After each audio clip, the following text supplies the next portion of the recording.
Alam mo ba ang naging ending ng paborito natin nung basketball na Slam Dunk? Natalo ang Shohoku sa third round kontra sa Iwagakuen ni Dai Moroboshi.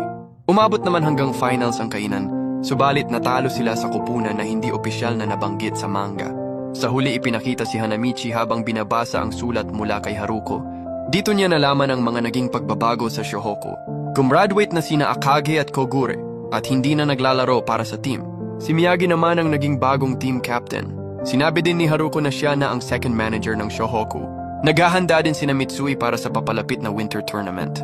Nakasaad din sa sulat ni Haruko na isa ng member ng Old Japan Junior Team si Rukawa. Nakumpirma ito ni Hanamichi nang hindi inaasahang makita si Rukawa at biglang ipinagyabang sa harap niya ang suot nitong Old Japan Junior Camp training shirt. Samantala dumating ang doktor ni Sakuragi at sinabing oras na ng gamutan. Sa huling bahagi ng liham ni Haruko, sinabi nito kay Sakuragi na tibayan ang loob at aantayin niya itong makabalik sa oras na matapos ang rehabilitation ng kanyang back injury. Naglakad papaalis si Hanamichi at sinabi sa kanyang sarili na aantayin niya ang pinakamamahal na sport na basketball dahil siya ang henyong basketballista.